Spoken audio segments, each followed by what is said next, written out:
Bonjour à tous. Donc, on va vous présenter un outil qu'on a développé chez The New Anthropology qui est à l'intersection de l'hypnose et des études qualitatives.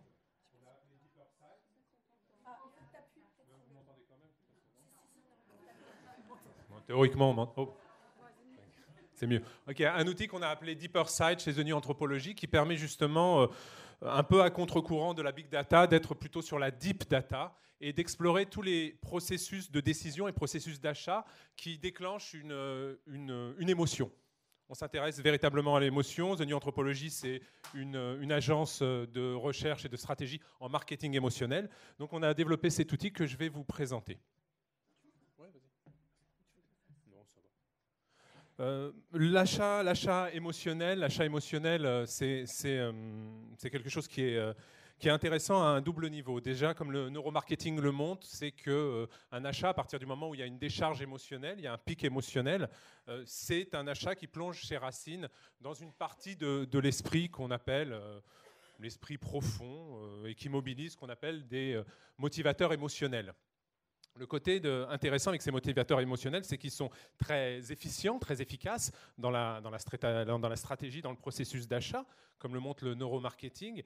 Mais l'autre élément qui est intéressant, c'est que la plupart du temps, ils sont inconscients ou juste à la fleur de la conscience, ce qui signifie que dans les études qualitatives classiques, quand on demande au consommateur d'expliquer ou de raconter son processus de décision, comment il a choisi tel ou tel produit, on se retrouve en fait en face souvent d'une frontière, d'une barrière qu'ils n'arrivent pas à franchir. Quand je suis en face de mes étudiants, j'aime bien leur prendre la métaphore ou la théorie des trois cerveaux qui a été développée par MacLean et ensuite vulgarisée par Kostler, qui dit qu'en fait, on a trois cerveaux. Le cerveau reptilien, qui est le cerveau associé à la survie, qui nous intéresse peu en l'occurrence, mais qu'on a aussi le cerveau limbique, qui est le siège des émotions, et le cerveau néocortex, qui est un peu notre identité rationnelle et notre identité conscientisée. Et en fait, il y a une frontière, il y a pas incompatibilité, mais il y a des difficultés de communication entre ces deux cerveaux, entre le limbique et le néocortex. C'est un petit peu, j'aime bien prendre cette métaphore, comme si le néocortex était un ingénieur polytechnicien et que le cerveau limbique, c'était un enfant de 5-6 ans. Ce qui fait qu'ils ont tous les deux des problèmes de communication et de domination, au sens où dans son arrogance, le néocortex cherche à contrôler, à dominer le cerveau limbique, mais on le sait tous et on le ressent tous quand on ressent une émotion, quand on tombe amoureux, quand on ressent de la joie, de la tristesse, même si on veut contraindre, masquer, contrôler cette émotion, elle nous dépasse, elle nous submerge et éventuellement elle fuite. Donc il est arrivé que pour étudier ces comportements de consommation qui mobilisent de l'émotion, on a utilisé l'hypnose. Alors l'hypnose, qu'est-ce que c'est ? Souvent, l'hypnose, elle est définie dans le métier comme un état de conscience modifié. C'est une définition que j'aime peu parce que finalement, c'est une définition assez creuse au sens où elle nous définit juste un état par ce qu'il n'est pas, c'est-à-dire que ce n'est pas un état de conscience ordinaire. Mais qu'est-ce qu'un état de conscience ordinaire ? Donc, je vais plutôt rentrer dans une approche plus anglo-saxonne, plus pragmatique. C'est-à-dire que l'hypnose, c'est bypass the rational mind. Qu'est-ce que ça signifie ? Ça signifie que justement qu'on contourne cet esprit rationnel, qu'on passe outre les néocortex pour aller interroger directement ce cerveau limbique et accéder justement à ces motivateurs émotionnels et inconscients. On a donc développé cette approche et on l'a qualifiée d'hypnomarketing. L'hypnomarketing, pour moi, c'est véritablement le pendant qualitatif du neuromarketing, au sens où ça permet une immersion encore plus profonde dans les logiques, dans les mécanismes intimes du processus de décision. C'est quelque chose qui nous permet véritablement de plonger dans l'inconscient ou dans le subconscient, en fonction des écoles qu'on va appeler, et d'explorer ce qu'on appelle cette deep data. Et dans un deuxième temps, d'un point de vue stratégique, ça permet de créer aussi ce que j'appelle moi le deep insight. C'est-à-dire de créer cet insight qui va contourner lui aussi, court-circuiter cet esprit rationnel pour toucher directement l'esprit émotionnel et créer un effet d'évidence, de haute désirabilité, excusez-moi, et également d'adhésion immédiate au produit. Eh bien, je te laisse justement. Merci. Donc, pour ceux qui ne le sauraient pas, donc Coty, c'est une société cosmétique et nous fabriquons. Et notre activité principale, c'est le parfum. Et vous savez qu'en parfum, vous l'avez sûrement tous vécu, l'achat cadeau est extrêmement important et passe souvent par l'intermédiaire des coffrets.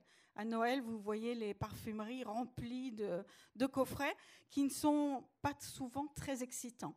Et on a vu arriver sur le marché assez récemment des petits coffrets beaucoup plus excitants, avec des jolis packaging en forme de cracker, en forme de pyramide, etc. Et nous nous sommes dit, enfin une offre qui peut-être va générer l'achat d'impulsion. Parce qu'en cosmétique et en parfum en particulier, l'achat d'impulsion est assez faible.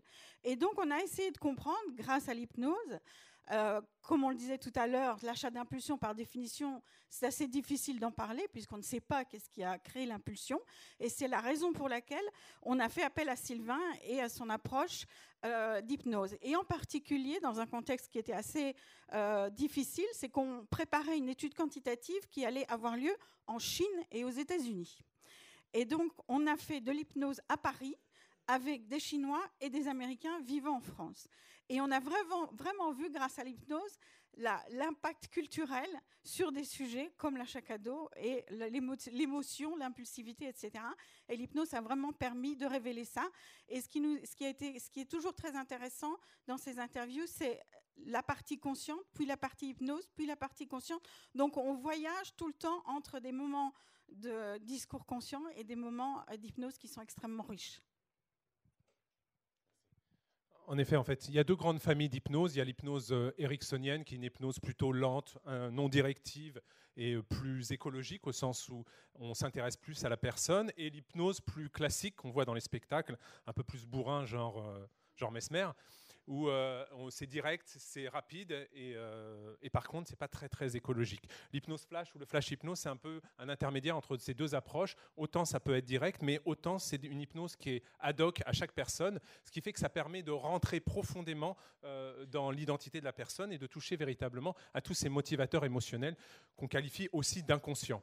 Alors l'inconscient en hypnose, ce n'est pas l'inconscient freudien qui est cette espèce de boîte noire remplie de toutes les frustrations enfantines, incestueuses, etc., qui ne sentent pas très bon. L'inconscient en hypnose, c'est juste ce petit enfant à l'intérieur de nous-mêmes, on appelle ça parfois l'enfant intérieur, qui contrôle vos émotions, vos fonctions physiologiques, qui contrôle aussi vos processus, l'histoire que vous vous racontez et tout le registre émotionnel en fait. Et quand est-ce qu'on le mobilise en fait ? On le mobilise justement au-delà de la stratégie qu'on appelle du néocortex, du pourquoi pas. Le pourquoi pas, c'est un aveu assumé du néocortex qui, en Kali, nous dit finalement, j'ai choisi ce produit, pourquoi pas ? Parce qu'il est incapable d'expliquer les raisons de choix qui se situent justement dans le cerveau limbique, le cerveau des émotions. C'est en passant, je cherchais un cadeau, je suis passé devant le magasin, j'ai vu ça et je me suis dit pourquoi pas. Alors le néocortex, il est assez arrogant au sens où ensuite il va vous donner une explication qui est souvent une post-rationalisation, mais qui n'est pas encore, et j'insiste, la raison véritable émotionnelle qui a conduit à cet achat. Alors, une fois que la personne est en hypnose, et comme l'expliquait Catherine, en fait, l'approche, elle est intéressante. C'est-à-dire qu'on n'est pas dans une hypnose léthargique où les gens s'endorment et ils parlent un peu tout doucement, mais ça nous permet d'alterner très, très rapidement. En 1h30, on doit passer 5 fois en hypnose avec des techniques. Alors, l'inconscient ou le cerveau limbique, lui, il ne va pas vous expliquer, il va vous raconter. Et pour raconter, il faut poser un cadre, c'est-à-dire poser un contexte. Et pour cela, il y a plein de techniques. Moi, à côté de mon métier de marketeur, j'ai aussi, depuis 15 ans presque, je suis aussi hypnothérapeute. Donc, on a tout un attirail de techniques qui permettent justement d'explorer cet inconscient et ses motivations émotionnelles. Le dessin automatique, on va demander à l'inconscient de dessiner ce que c'est que l'impulsion. La régression associée par pont affectif, alors c'est des gros mots, mais grosso modo, c'est qu'on identifie l'émotion associée à l'achat d'impulsion et on remonte dans le passé par des espèces de sauts jusqu'à l'origine de cette émotion. Et on comprend en fait, parce que l'inconscient, le cerveau émotionnel, est très traditionnel. Il est dans une situation souvent de boucle où il reproduit les choses. L'opposition des parties, on met deux chaises, et vous allez le voir, je vais vous montrer ensuite, et on fait discuter au sein de la même personne son cerveau rationnel et son cerveau émotionnel qui se confrontent, c'est intéressant. La dépersonnalisation, la personne perd son identité et devient le produit qu'elle a acheté. Et à ce moment-là, on renverse la relation, c'est intéressant, et le produit raconte comment il a attiré la personne qui a acheté. Et l'hallucination, on peut le faire avec certains sujets. En l'occurrence, là, on l'a fait, c'est-à-dire qu'on crée une hallucination négative, on fait disparaître la salle de réunion et on demande à la personne d'halluciner que c'est un magasin et que je deviens la vendeuse, et elle me parle comme si elle était la vendeuse, comme si j'étais la vendeuse. Ok, je vais vous montrer quelques exemples vidéo rapidement. Vous les commandez aussi. Alors l'induction, c'est la technique qui permet justement d'amener une personne en état de conscience ordinaire en état de conscience, justement modifié ou en hypnose. Donc ça va assez vite, elles partent assez vite, boum. Dormir. Voilà, bon, ça dort. Dormir. Ok, voilà. Totalement. Alors on peut le faire... profondément à l'intérieur de toi-même. Dormir. Voilà, on peut le faire aussi en groupe d'une certaine manière. Dormir. Voilà, donc là, il disparaît. Vous, c'est dormir. Voilà, donc ça répond assez vite. Main touche le front. Là, dormir, totalement. Ok, plus dormir. Totalement. Dormir. Ok, bon, ça dort. Ok. Hein. Ensuite, voilà, ce qui est intéressant, c'est de faire l'extraction de l'inconscient. L'extraction de l'inconscient, c'est-à-dire qu'on donne un nom à cette partie, à ce cerveau. Donc, la plupart du temps, on le fait sortir, on le fait monter dans la main. Et parfois même, il va se mettre à répondre quand on l'interroge. Tu restes bien dans ta rêverie, tu restes bien dans ton paradis intérieur. Légère. Un peu comme si ce moral ne t'appartient pas et qui monte de plus en plus. Voilà, bon, okay. Là, il va s'arrêter maintenant, juste comme ça, dans cette position. Cette partie inconsciente, je vais juste l'appeler. Et l'inconscient, là, il répond carrément. Est-ce que tu es là, partie inconsciente non, okay. Il est là. Et donc en fait, c'est un espèce d'un jeu à somme nulle. On endort le conscient pour réveiller l'inconscient. Mais ensuite, ils partent... en dessin automatique, alors je vais pas tout montrer. Les yeux s'ouvrent, c'est juste derrière que ça se passe. Juste derrière. Elle va se mettre à dessiner. Alors l'inconscient, c'est intéressant parce qu'il dessine comme un enfant de 5 ans, je disais. Donc c'est quelque chose qui est très spontané où elle dessine là. Ensuite, on interprète et qu'on analyse, bien sûr, avec en approche symbolique. Alors, combien de temps il me reste? C'est la 5 minutes. Ok, d'accord.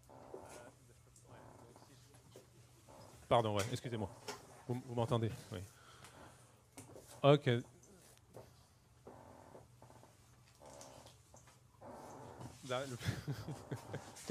C'est un dessin qui est assez intéressant, en fait. Je ne vais peut-être pas rentrer dans la... Dormir. C'est comme si tu redescendais, comme si tu redescends. D'accord, bon, allez, après, il y en a plein. Ok.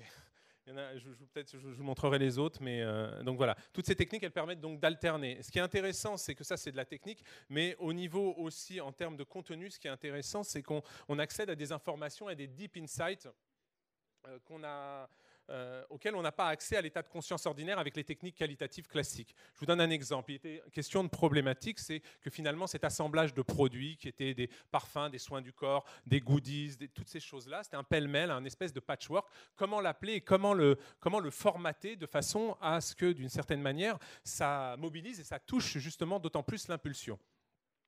Alors je vais vous raconter ça. Elle me dit là, en état de conscience ordinaire, j'aime bien ces trois-là pour la couleur. J'aime tout ce qui est couleur claire, blanc, beige, rose. Je trouve ça très apaisant. C'est pas une couleur très forte, c'est discret. C'est vraiment des couleurs que j'aime beaucoup. D'ailleurs chez moi, tous mes t-shirts sont blancs ou rose clair. Je ne suis pas quelqu'un avec trop de couleurs.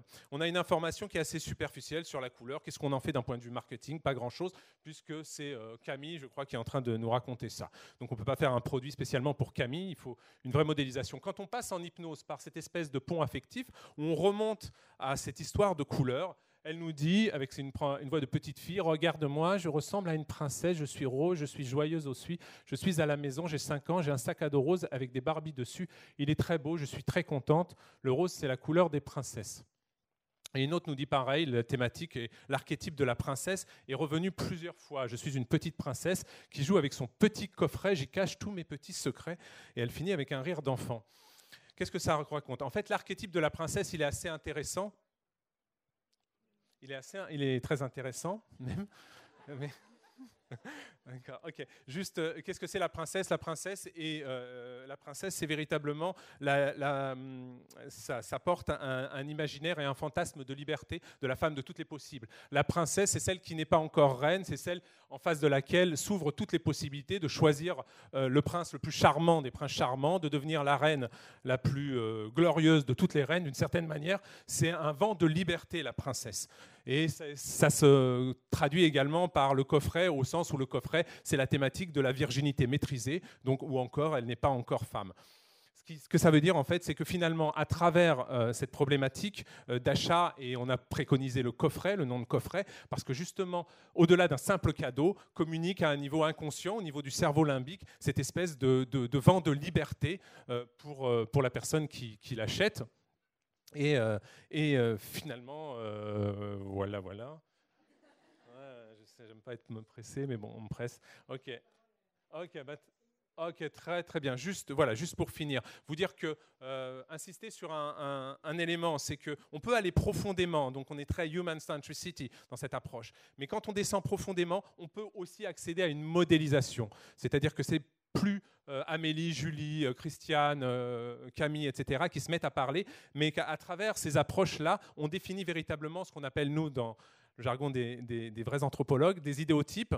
Et c'est-à-dire que ce sont des stratégies en mouvement, ce sont des processus qu'on identifie et qui nous permettent ensuite de définir de la stratégie marketing, parce que la stratégie marketing, elle se positionne toujours sur une dynamique des clients et des gens. Et cette modélisation, elle a été issue de 13 entretiens sous hypnose. Et je vais juste laisser Valérie continuer parce qu'elle l'a même validé d'un point de vue quantitatif. Merci. Alors, Sylvain occupe l'espace, comme il sait bien faire de l'hypnose aussi. Juste pour l'anecdote, parce que je suis fière d'être là aujourd'hui, Catherine, quand elle m'avait envoyé son brief l'année dernière, il y avait phase qualitative, point d'interrogation. Donc, je suis plutôt contente d'être là aujourd'hui et d'avoir convaincu. Comment ? Non, c'est pas ça que je veux dire. C'était point d'interrogation. Moi, du coup, j'ai eu un flash en me disant... Ah bah, c'est le moment d'utiliser l'hypnose effectivement de Sylvain pour aller en profondeur sur ces insights. La chance qu'on a eue grâce à Catherine aussi, c'est de valider en quantitatif donc cette modélisation. Faut le dire, c'est assez rare d'avoir, je dirais, ce type de Graal, de faire du quali et du quanti sur une cible compliquée avec des échantillons, je dirais, suffisants. En quanti, on a pu opérationnaliser une typologie donc, qui est parfaitement celle identifiée à l'issue de la phase qualitative, avec 4 cibles d'intérêt. Donc, on a appelé les égos émotionnels, les égos rationnels, les alters émotionnels et les alters rationnels. Donc, pour chaque catégorie, on a véritablement des motivations qui sont différentes et donc une stratégie pour, je dirais, les marketeurs qui sont derrière, de travailler une expérience particulière pour chaque cible et de travailler à une catégorisation de produits différentes. On a quelques enseignements qui sont véritablement rapidement actionnables sans effectivement dévoiler de grands secrets, mais on avait quand même beaucoup de doutes dès le démarrage avec Catherine et Sylvain sur comment on dénomme ces petits cadeaux ou ces petits coffrets. Donc on a eu une sémantique très très riche, comme l'a dit Sylvain à l'issue de la réunion qualitative, enfin des entretiens qualitatifs, pardon. On a eu la notion de coffret, de cassettes, de pochettes surprises, de crackers, etc. Donc on a vu qu'on avait quand même un déficit entre guillemets de nommage de cette catégorie de produits. Au final, on se rend compte aussi que c'est une offre spécifique qui n'est pas véritablement aussi importante en achat d'impulsion qu'on aurait pu le croire. C'est un achat aussi qui est préparé par certaines cibles. Et puis on a un rapport au contenu et au contenant qui dépend énormément du contexte d'achat. On avait des produits qui étaient très segmentants. Je pense en particulier à la bouche que vous avez peut-être vu, Duda Beauty qui était rouge, très très forte, avec effectivement un coffret qui masquait le contenu, qui ne plaisait pas à peu près à 50% de la cible. Et donc en fait, tous ces insights nous ont permis quand même, je dirais, d'aller plus loin qu'une méthodologie classique, puisque du coup, ce sont des choses qu'on n'aurait pas pu identifier uniquement avec de la data. Donc, je dirais merci à ce type de démarche. Juste pour terminer, d'un point de vue annonceur, les conclusions ont été perçues de façon un peu différente. On a découvert que finalement, cette catégorie était une catégorie qui n'était pas tellement plus impulsive que les coffrets cadeaux habituels et que ça permettait finalement aux consommateurs de dépenser encore un peu moins que sur des coffrets classiques. Donc, ce n'était pas tout à fait une bonne option. Et l'autre idée, c'était de se dire, puisque c'est moins cher, ça va permettre de faire découvrir des marques, d'essayer une marque qu'on n'a pas essayée auparavant. Et même cet objectif-là n'était pas tellement bien rempli, puisque finalement, il y avait très peu de gens qui entraient, qui découvraient la marque par rapport à cette nouvelle offre. Enfin, on n'a pas utilisé cette offre que c'est là, que sur ce sujet. On a déjà utilisé plusieurs fois cette méthodologie. Alors, ce n'est pas une solution miracle, c'est important de le dire, même si c'est extrêmement séduisant, parce qu'on a des interviews qui sont quand même absolument passionnantes. Et on a utilisé cette méthodologie pour plusieurs raisons. On l'a utilisée au départ pour Lancaster, qui vend des produits solaires, et où on voulait comprendre le dilemme de la protection solaire. Puisqu'effectivement, il est convenu qu'on doit se protéger, le soleil c'est dangereux, on doit se protéger, mais en même temps on est en vacances, on est sur la plage, on n'a pas envie de contraintes, et qu'est-ce qu'il remporte? Est-ce que c'est le besoin de protection et le danger du soleil, ou est-ce que c'est le plaisir d'être à la plage, de profiter du soleil et finalement de se dire, bref, finalement c'est pas si grave. Donc l'hypnose nous a aidé à vraiment faire le balancier entre l'importance de la protection et le plaisir et l'atmosphère des vacances. Un autre cas super intéressant, c'était Playboy. Donc on avait développé une marque de parfum sur Playboy. Et c'est très difficile de faire parler des consommateurs de Playboy. Ils ne sont pas extrêmement, je ne sais pas si on peut dire fiers, mais en tout cas, ils ont du mal à déclarer qu'ils utilisent cette marque. Vous pourrez peut-être deviner pourquoi. Et donc, on avait, par exemple, quand on recrutait des groupes Cali, on recrutait des utilisateurs de Playboy, et arrivé en groupe, plus personne n'utilisait Playboy. Donc, du coup, on a utilisé l'hypnose vraiment à bon escient, parce qu'une fois en état d'hypnose, les personnes n'avaient plus aucune difficulté pour révéler que, Playboy, c'est la séduction, c'est le plaisir et plus si affinité. Et ça, on a du mal à le dire en état conscient, mais en hypnose, ça ne pose aucun problème. Et très récemment, on a utilisé encore l'hypnose sur les archétypes. Donc, on est en train de construire toute une analyse archétypale de nos marques. Et donc, on a défini des archétypes pour chacune de nos marques. Et là, c'est pareil. On a difficile à demander aux gens, vous êtes un archétype, expliquez-nous un peu de quoi il s'agit. Et donc, on a utilisé cette méthodologie pour vraiment permettre aux gens, finalement, d'expliquer sans barrière. Oui, je suis peut-être un archétype et voilà qui je suis. Et c'était extrêmement intéressant. Et on l'a fait à l'international. On l'a fait en Chine, on l'a fait aux États-Unis. Et c'est absolument incroyable de voir comment on peut révéler des contenus émotionnels grâce à l'hypnose. Voilà, donc c'est... Pour terminer très, très rapidement, ce n'est pas un gadget, c'est vraiment une méthode fantastique, mais il faut pouvoir l'utiliser sur des bons sujets qui le méritent. Et la preuve en est qu'on a réussi à quantifier les informations qu'on avait collectées sous hypnose. Merci.